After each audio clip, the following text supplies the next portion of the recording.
મોરબીમાં આવેલ જાણીતી બ્રાન્ડ તનિષ્કના શોરૂમમાં ફરજ બજાવતા કર્મચારીઓએ મળીને શોરૂમને ચૂનો લગાવવાનું કામ કર્યું હતું, જેમાં ઘરેણાં વેચવાની જવાબદારી સંભાળતા કર્મચારી અન્ય સાથે મળીને સોનાના દાગીના નગ 73 અને દીપકભાઈ પરમારના દાગીનાની ખોટી રિસીપ્ટ બનાવી ખરા તરીકે ઉપયોગ કરી દાગીના નહીં આપીને 1,56,14,00,000 જેટલી રકમની ઉચાપત કરી શોરૂમ સાથે વિશ્વાસઘાત કર્યાની પોલીસ મથકમાં ફરિયાદ નોંધવા પામી હતી, જેમાં પોલીસે તમામ કર્મચારીની પૂછપરછ કરતા જાણવા મળ્યું હતું કે ઘણા બધા ઘરેણાના રૂપિયા ગ્રાહક પાસેથી લઈને ઘરેણા સોંપી આપેલ પણ તેના રૂપિયા કંપનીમાં જમા કરાવ્યા ન હતા।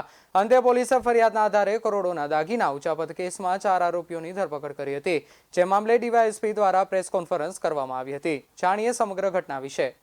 આ કામે ફરિયાદી વિમલભાઈ બાવનજીભાઈ ભાલોડિયા રહેવાસી મોરબી રવાપરનાઓએ આરોપીઓ એક હરિભાઈ જયંતિલાલ ભટ્ટી, ધવલ અલ્પેશ પટની, આશીષ ગુણવંતભાઈ મંડલિયા, ઇરફાન સાદિકભાઈ વડગામા અને ભાવનાબેન પ્રેમજીભાઈ સોલંકી, જે તમામ સોનાના એક શોરૂમના અલગ અલગ કર્મચારી છે, જેમાં મેઇન કર્મચારી હરિભાઈ જયંતિભાઈ ભટ્ટી, આ પાંચેય આરોપીઓએ મળી અને સોનાના કુલ દાગીના 104 જેની કિંમત 2,53,61,00,000 થાય એટલી ઉચાપત કરેલી હતી, જેમાં એમણે પોતે સ્વીકારીને 98,12,582ના 73 નંગ દાગીના પરત કરી આપેલ છે અને બાકીના દાગીના છે એના 1,56,14,00,000ની ફરિયાદ આ કામે નોંધાવવામાં આવેલ છે।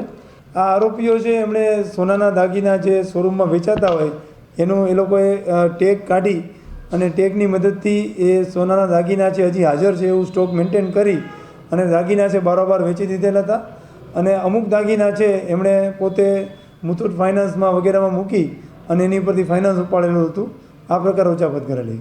હાલ આરોપી જયંતિલાલ ભટ્ટી, ધવલ અલ્પેશ પટણી, આશીષ ગુણવંતભાઈ માંડવિયા, ઇરફાન સાદિક, આ 4 આરોપીને અટક કરવામાં આવેલ છે।